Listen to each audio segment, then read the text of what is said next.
मुख्यमंत्री बोलतात खाली बसा. ताई खाली बसा, जागेवर चला. सभापती महोदया, ठीक आहे, शांत बसा. आणि ते वाक्य काढून टाकले मी तुमचं. सभापती महोदया, कालच्या सभागृहात देखील यावर चर्चा झालेली आहे. खरं म्हणजे आपण मराठा समाजाला टिकणार, कायद्याच्या चौकटीत बसणार, ओबीसी इतर समाजावर अन्याय न करता टिकणार आरक्षण देण्याचा निर्णय सरकारने घेतला होता. त्याप्रमाणे मराठा आरक्षण आपण दिलं. मराठा आरक्षण दिलं आणि मी एवढंच सांगतो की एक मताने आपण मराठा आरक्षण दिलं आणि इतर कुठल्याही समाजावर अन्याय न करता आपण ते आरक्षण दिलं. आता मी एवढंच सांगतो, आपण बैठक घेतली होती एकदा सह्याद्रीमध्ये सर्व पक्षीयांची, बरोबर ना? आणि त्या बैठकीमध्ये एक मताने आपण निर्णय घेतला होता की मराठा समाजाला न्याय मिळाला पाहिजे. मी थोडा पार्श्वभूमी जी आहे ती सांगू इच्छितो. आणि त्याप्रमाणे सर्व पक्षाचे नेते आणि आपण एक मताने ठरवलं की इतर कुठल्याही समाजाला धक्का न लावता आपण मराठा समाजाला आरक्षण द्यायचं. ते आरक्षण आपण दिलं. आता आरक्षण दिल्याबरोबर हे आरक्षण टिकणार नाही अशा प्रकारची चर्चा बाहेर सुरू केली. खरं म्हणजे दुर्दैवी आहे. जर आपण आणि यामध्ये आरक्षण टिकणार नाही याची कारणं आहेत कोणाकडे, तर कारणं नाहीत, पण आरक्षण टिकणार नाही. माझं सभापती महोदया या सभागृहाला देखील सांगणं आहे की गेले अनेक वर्ष मराठा समाज आरक्षणासाठी मागणी करत होता. अनेक आंदोलनं झाली. 56 मोर्चे, लाखांचे मोठे मोर्चे या मुंबईमध्ये झाले. अतिशय शांततेने झाले आणि ते मोर्चे शिस्तबद्ध पद्धतीने झाले.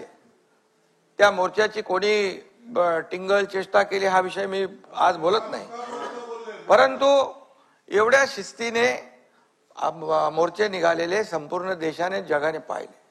आणि मराठा समाज संयमी आहे, मराठा समाज शिस्तीने वागणार आहे, अशा प्रकारचं त्यांच्या त्या मोर्चांमधून त्यांनी स्पष्ट करून दिलं.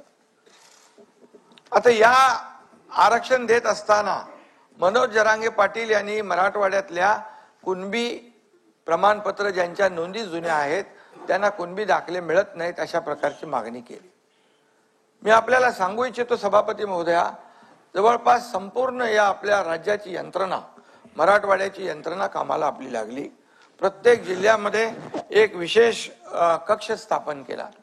2-2.5 लाख लोक काम करत होते आणि ज्या नोंदी सापडत नव्हत्या त्या सापडू लागल्या. ज्या नोंदी, त्याचा कायदा होता पूर्वीपासून, मराठा समाजाच्या नोंदी असतील तर त्यांना प्रमाणपत्र मिळालं पाहिजे 1967 पूर्वीच्या. ते आम्ही सुरू केलं. त्यानंतर आणखी त्यापुढे जाऊन आपण जस्टिस शिंदे समितीला हे काम दिलं. जस्टिस शिंदे समिती इतक्या म्हणजे बारकाईने त्याच्यावर काम करत होती की मनोज जरांगे पाटील स्वतः म्हणाले की जस्टिस शिंदे समितीचं काम अतिशय उत्तम आहे आणि यांना आणखी आपण मुदतवाढ दिली पाहिजे. मग तेलंगणा, हैदराबाद या ठिकाणचे देखील जी काही रेकॉर्ड्स आहेत जुनी, ती रेकॉर्ड जसं जसं ते सांगत गेले तसं तसं आपण त्या ठिकाणी करत गेलो. हे मी मुद्दाम सांगतो. आणि पूर्णपणे सरकारने मराठा समाजाला न्याय कसा मिळेल या बाबतीमध्ये भूमिका घेतली. भूमिका घेत असताना जरांगे पाटील यांनी पहिलं कुणबी नोंदी ज्या जुन्या आहेत तो कायदा आपला आहे, 2000चा कायदा आहे, 2012चे रूल्स आहेत, 1967 पूर्वीचे जे काही दाखले आहेत, नोंदी आहेत, त्यांना आपण ब्लड रिलेशनला यामध्ये आपण द्यायचा निर्णय घेतला. त्याप्रमाणे प्रमाणपत्र देऊ लागलो. त्यानंतर मनोज जरांगे पाटील यांनी दुसरी मागणी या ठिकाणी केली की सरसकट पाहिजे. सरसकट हे आरक्षण प्रमाणपत्र हे देताच येणार नाही. त्यांना सांगितलं कायदेशीर हे टिकणार नाही, कायद्याच्या कसोटीवर टिकणार नाही. अनेक लोक कोर्टात गेले होते, त्यांचे सहकारी देखील कोर्टात गेले होते, परंतु कोर्टाने ते फेटाळलं, रिजेक्ट केलं. आणि म्हणून आम्ही त्यावेळेस असं इतिहासात पहिल्यांदा झालं 3 निवृत्त न्यायाधीश आम्ही तिकडे पाठवले. आणि त्यांना ज्या काही चर्चा होती ती चर्चा केली. त्यानंतर मग दुसरा विषय आला. हे गेल्यानंतर मग सरसकट नंतर सगळे सोयरेचा विषय आला. त्याच्यानंतर मराठवाड्याची व्याप्ती सोडून अख्ख्या राज्याला तुम्ही कुणबी प्रमाणपत्र द्या. कुणाची मागणी नव्हती. त्यांचं म्हणणं होतं आम्हाला मराठा आरक्षण पाहिजे. इतर लोकांना मराठवाड्यामध्ये कुणबी प्रमाणपत्र पाहिजे हे मिळत नव्हते, ते मिळू लागले. आणि इतर मराठवाडा सोडून ज्या लोकांची मागणी होती आम्हाला मराठा आरक्षण मिळालं पाहिजे. आता मराठा आरक्षण म्हणजे मागण्या त्यांच्या कशा बदलत गेल्या. म्हणजे यामध्ये नंतर मग ओबीसी मध्ये द्या. मराठा आरक्षण 10% आपण जे दिलं, मराठा आरक्षण 10% दिलं हे कायद्याने दिलंय. आपण कायद्याने दिलेलं आहे आणि कायद्याच्या कसोटीवर टिकणारं आरक्षण आहे. सुप्रीम कोर्टाने देखील त्याच्यामध्ये एक विंडो ठेवली होती, पॅरा 550. मी मागच्या वेळेस ते या सभागृहात सांगितलेलं आहे की अतिशय अपवादात्मक परिस्थितीमध्ये राज्य सरकारला 50%च्या वरती आरक्षण देता येत. आणि परिस्थिती निर्माण झाली. आपण मराठा समाजाला 10% आरक्षण दिलं. 10% आरक्षण देताना सगळ्या बाबी विचारात घेतल्या. त्या सगळ्यामध्ये मराठा समाज जसं सुप्रीम कोर्टाने, मी पुन्हा एकदा सांगतो, सुप्रीम कुणाच्या मनामध्ये संभ्रम असता कामा नये, दिलेलं आरक्षण टिकणार आहे. सुप्रीम कोर्टाने जे ऑब्झर्वेशन नोंदवली होती, मराठा समाज फॉरवर्ड आहे. बापट कमिशनने फॉरवर्ड दाखवला, मग त्यांनी म्हटलं हे गायकवाड कमिशनने या अहवालामध्ये बॅकवर्ड दाखवलं आहे. कसं काय होऊ शकतं? मराठा समाज हा फॉरवर्ड आहे. मग तुम्ही पहिलं त्याला बॅकवर्ड सिद्ध करा. सोशली आणि एज्युकेशनली बॅकवर्डनेस त्याचं सिद्ध करा. तुम्ही आयोग नेमू शकता. आयोगाचा अहवाल घेऊन तुम्ही कोर्टासमोर येऊ शकता. या सगळ्या बाबी सुप्रीम कोर्टाने निर्णय देताना त्यामध्ये मांडलेल्या आहेत. त्रुटी ज्या मांडल्या, या सगळ्या त्रुटी आणि सगळ्या बाबी आम्ही मागासवर्ग मराठा मागास समाज जो आपला मागासवर्ग आयोग जो आहे त्या आयोगाला या सगळ्या टीवार दिल्या. आणि त्यामध्ये पूर्ण डिटेल अगोदरचा सर्वे, सॅम्पल सर्वे होता. जेव्हा आपलं आरक्षण रद्द झाल्यानंतर भोसले कमिटी आपण स्थापन केली. भोसले कमिटीला त्याचा अभ्यास करायला दिला आपण. हा अभ्यास करत असताना यामध्ये पूर्णपणे जी निरीक्षणं सुप्रीम कोर्टाने नोंदवली होती त्या सर्व निरीक्षणाचा अभ्यास केला. ज्या त्रुटी दाखवल्या होत्या त्या त्रुटींचा अभ्यास केला. मी सांगतो की यामध्ये जे आरक्षण आपण आता दिलेलं आहे याच्यामध्ये मराठा समाज सोशली आणि एज्युकेशनल कसा बॅकवर्ड आहे, त्याची माथाडी आहे, मापारी आहे, डबेवाला आहे, ऊसतोड कर्मचारी आहे, आत्महत्याग्रस्त आहे, कच्ची घरं आहेत, मोलमजुरी करणाऱ्या महिला आहेत, हे सगळं त्याच्यामध्ये घेतलेलं आहे. अल्पभूधारक आहे, लँडलेस आहे. आणि ज्या आत्महत्या झाल्या त्या आत्महत्यांमध्ये देखील मराठा समाजाचं खूप मोठं प्रमाण आहे. डबेवाले, ह्या सगळ्या ज्या बाबी आहेत आपण त्याच्यावर आणल्या आणि त्याच्या टक्केवारी मी जात नाही, बाहेर सगळे आकडे आहेत, पण मी त्याच्यामध्ये जाऊ इच्छित नाही. पूर्णपणे हे सगळं आपण केलं आणि मराठा समाजाला आरक्षण दिलं. मला एवढंच सांगायचं आहे की इतके वर्ष मराठा समाजाला आरक्षण देण्याची काही लोकांना संधी होती, मग का दिलं नाही आरक्षण? बरं, आरक्षण आम्ही दिल्यानंतर आरक्षण टिकणार नाही हे कुठल्या मुद्द्यावर आपण म्हणता? जेव्हा तुम्हाला संधी होती त्यावेळेस शशिकांतजी, मी जे बोलतोय त्याच्यामध्ये एकही शब्द चुकीचा असेल तर तुम्ही उठून उभे राहा. आणि म्हणून मी सांगतो की मराठा समाजाला आरक्षण देण्याची संधी होती. मराठा समाज हा मागास आहे हे माहिती असताना देखील त्याला आरक्षण दिलं नाही. त्याला आरक्षणापासून वंचित ठेवलं. त्यांच्या मराठा समाजावर, त्यांच्या जीवावर अनेक नेते मोठे झाले, परंतु त्यांना वंचित ठेवलं हे देखील मी या ठिकाणी सांगू इच्छितो. आणि हा एकनाथ शिंदे या मराठा समाजाला आरक्षण देण्यासाठी जाहीर छत्रपती शिवाजी महाराजांची शपथ घेतो. कोणी धाडस दाखवलंय? मला सांगा. मी दाखवलंय. माझी भूमिका प्रामाणिक आहे आणि मी जे बोलतो ते करून दाखवतो. खोटं आश्वासन बिलकुल देणार नाही. आणि मी सांगितलं ओबीसी समाजाचं आरक्षण इतर समाजाच्या आरक्षणाला धक्का न लावता हे आरक्षण देणार. त्याप्रमाणे आमचं सगळं काम चालू होतं आणि त्यामुळेच मी ते बोललो. आणि त्याच्यानंतर त्याच्यापूर्वी इतक्या वर्षामध्ये आता आपण जेव्हा देवेंद्रजी मुख्यमंत्री होते त्यावेळेस देखील हे मराठा समाजाला आरक्षण आपण दिलं. आम्ही होतो, चंद्रकांत दादा कमिटीत होते, आम्ही सगळ्या कमिटीमध्ये होतो. आणि त्यावेळेस देखील ते दिलेलं आरक्षण हायकोर्टमध्ये टिकवलं. सुप्रीम कोर्टामध्ये देखील जोपर्यंत सरकार होतं, मुख्यमंत्री देवेंद्रजी होते, आम्ही सगळे होतो, तोपर्यंत ते आरक्षण रद्द झालं नाही. ही वस्तुस्थिती मी सांगतोय तुम्हाला. ज्या पद्धतीने आरक्षण तिथे कोर्टामध्ये ज्या बाबी मांडायला पाहिजे होत्या, जे पुरावे द्यायला पाहिजे होते, जे ट्रान्सलेशन करायला पाहिजे होतं, ज्या ज्या बाबी कोर्टासमोर आणायला पाहिजे होता, 2008 नंतर बापट कमिशनने जे निकष लावले होते, 2008 नंतर बदललेली परिस्थिती कोर्टासमोर विशद करायला पाहिजे होती. ह्या सगळ्या गोष्टी आणि त्याचं बॅकवर्डनेस जे आहे हे पूर्णपणे कोर्टासमोर मांडण्याची आवश्यकता होती. दुर्दैवाने ते झालं नाही.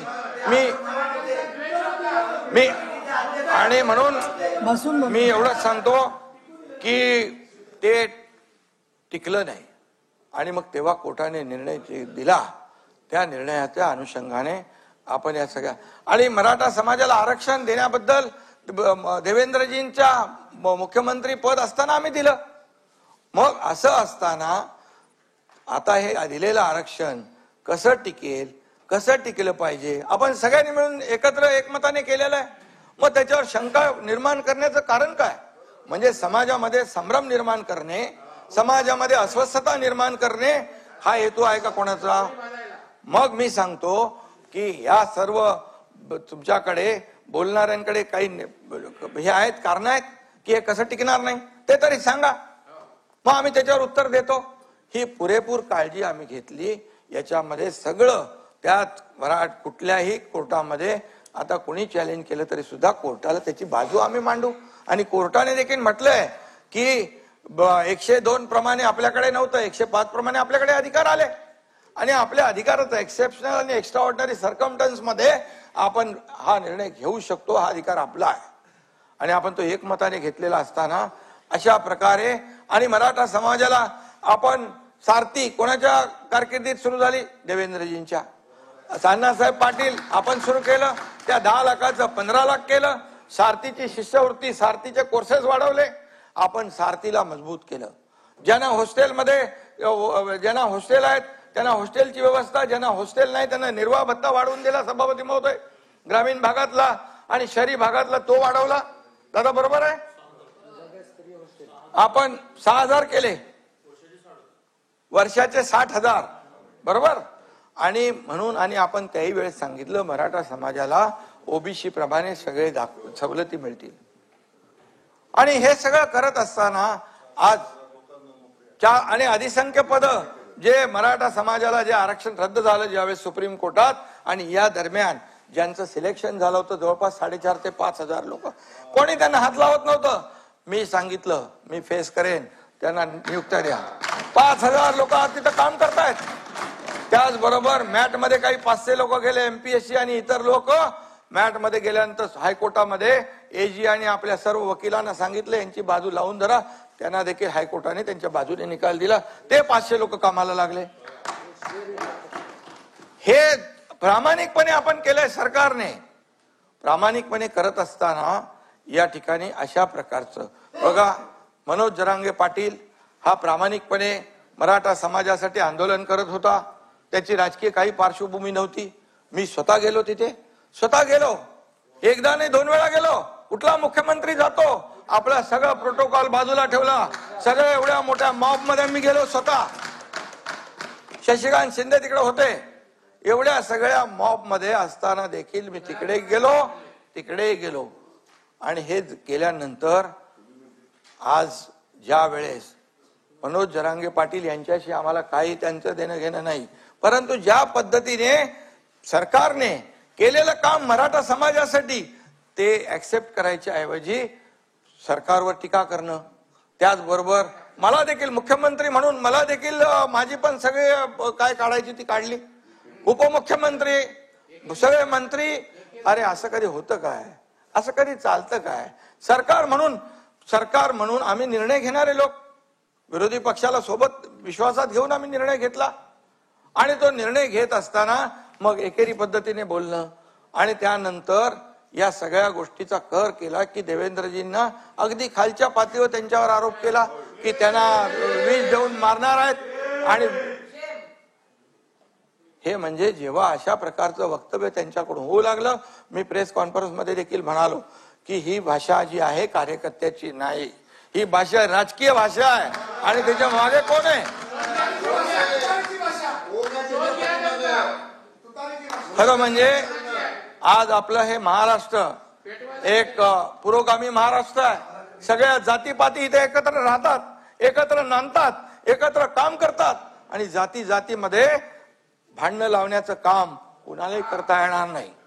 आणि आम्हाला कळलं ते, त्यामुळे आम्ही ओबीसी बांधवांना देखील सांगितलं तुम्ही तुमच्यावर कुठलाही अन्याय होणार नाही, सरकारवर विश्वास ठेवा. एकनाथ शिंदे आणि आमचं सरकार कुठल्याही परिस्थितीत खोटं बोलून कोणालाही फसवणार नाही, कोणालाही फसवणार नाही आणि काम काढण्यापुरतं पुढे टाळण्यापुरतं कुठलाही निर्णय सरकार घेणार नाही, हे स्पष्टपणे आम्ही सांगितलं. नोटिफिकेशनचा विषय पण आपल्या समोर आहे. नोटिफिकेशनवर 6 लाख आक्षेप आले आणि कुठल्याही कायद्याच्या बाहेर जाऊन सरकार कुणाला तरी खुश करण्यासाठी आम्ही कुठलंही असं खोटं आश्वासन देणार नाही, हे मी स्पष्टपणे अनेक वेळा सांगितलेलं आहे.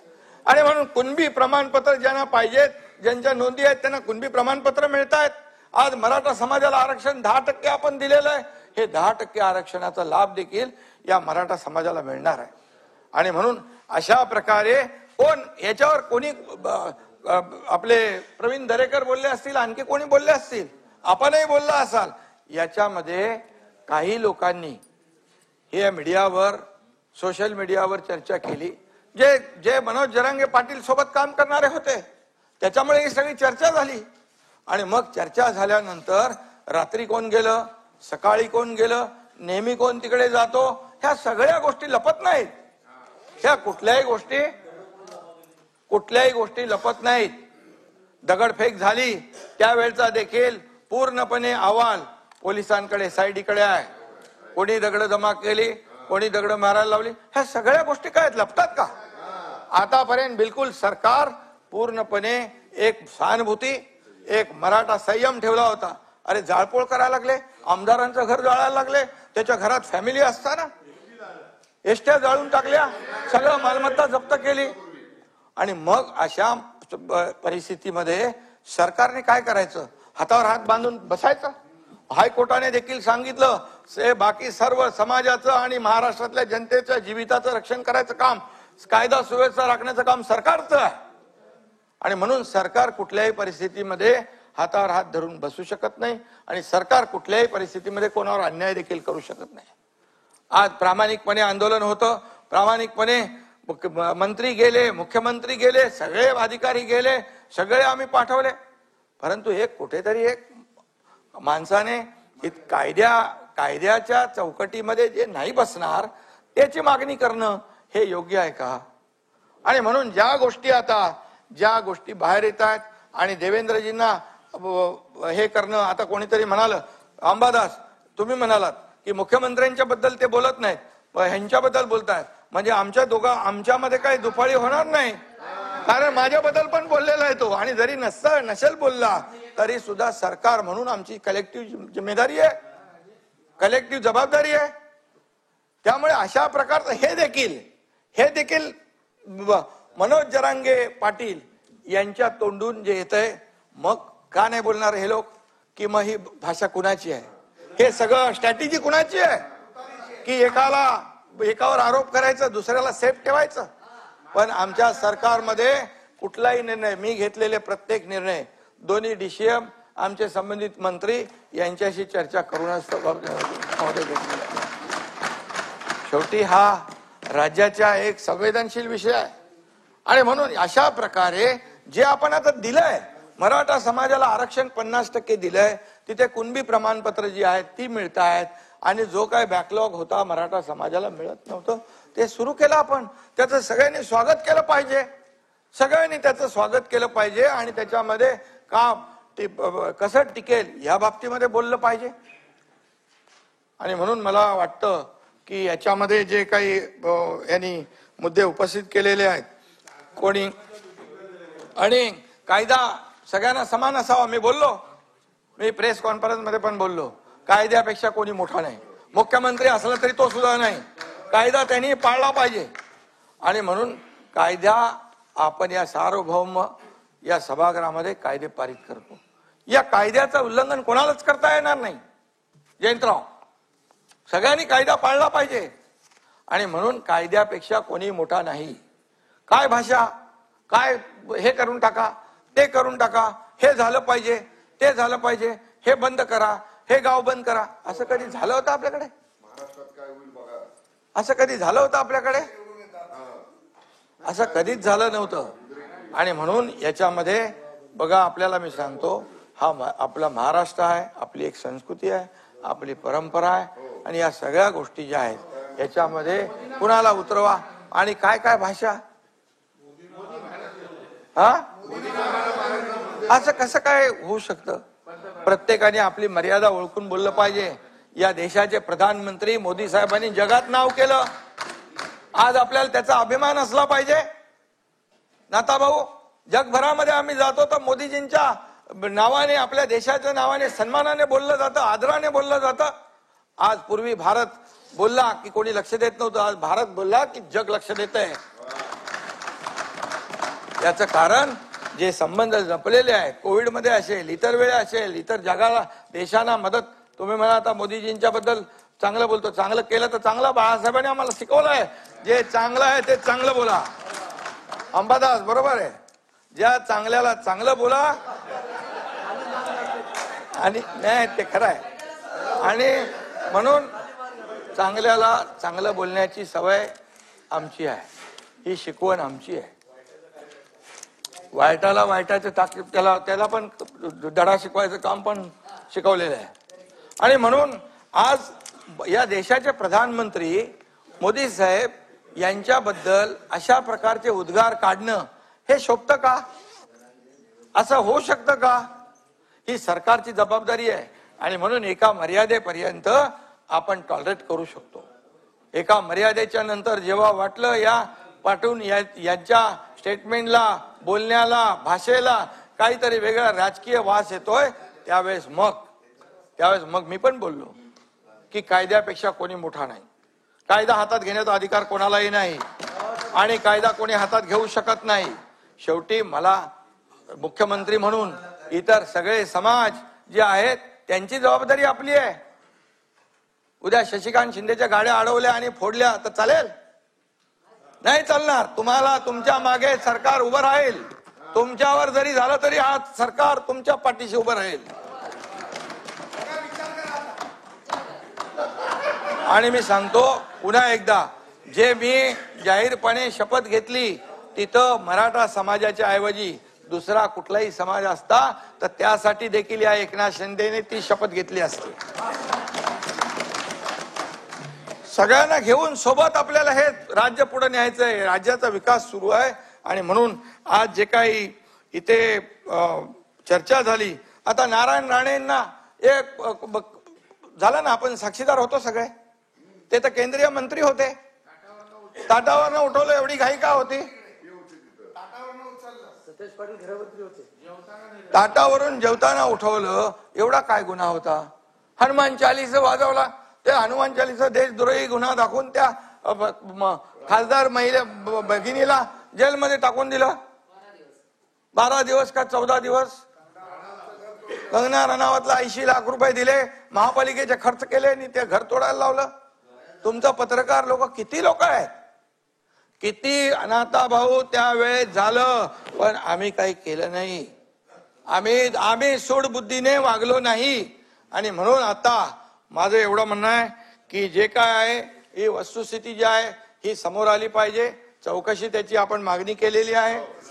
त्या बाबतीमध्ये जे काही आता मी डिटेल त्याच्यात बोलत नाही. SIT आपण त्याच्यामध्ये नेमू आणि SITच्या माध्यमातून जे काय आहे ते सत्य जे आहे ते सत्य बाहेर येईल, त्याची चौकशी होईल. आणि दूध का दूध, पाणी का पाणी व्हायला पाहिजे.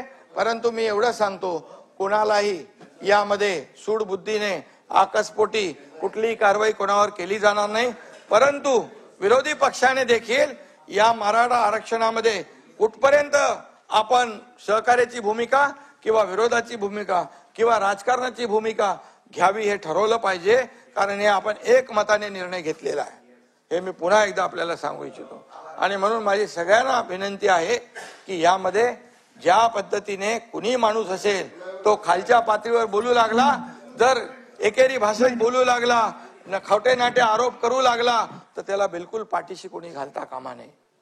आणि म्हणून ज्या देवेंद्र फडणवीसांनी जे आरक्षण पूर्वी दिलं होतं ते मराठा समाजाच्या हितासाठी दिलं होतं, मराठा समाजाच्या ते विरोधात नाहीत.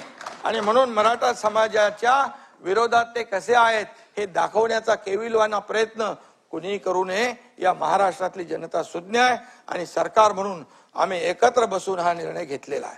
त्यामुळे माझी सगळ्यांना विनंती, याच्यामध्ये राजकारण कृपया न आणता एकमताने केलं ना. अरे भाई, एकमताने केलं, एकमताने केल्यानंतर बोलू लागले, हे टिकणार नाही. हे कसं टिकणार? हे टिकणार नाही. अरे का टिकणार नाही त्याचे कारण द्या. का टिकणार ते आम्ही सांगतो. आज सगळं पूर्ण आम्ही दिलेलं आहे. त्याच्यामध्ये 2.5 कोटी लोकांचा सर्वे केलेला आहे, एक्सटेन्सिव्ह केला आहे, सॅम्पल नाही, डिटेल मध्ये भाई केलाय. 4 लाख लोक काम करत होते डे नाईट, आणि म्हणून कधीच झालं नव्हतं अशा पद्धतीने ते आपण केलं. त्यामुळे याचं स्वागत केलं पाहिजे, समाधान मानलं पाहिजे. हे असं आरोप प्रत्यारोप करून, राजकीय भाष्य करून कुणालाही काही साधता येणार नाही. उलट मराठा समाजासाठी जे सरकारने केलंय, मराठा समाजाला पूर्ण त्याची जाणीव आहे. आणि म्हणून माझी आपल्या सगळ्यांना विनंती आहे, या विषयावर कृपया राजकारण करता कामा नये. धन्यवाद. नाही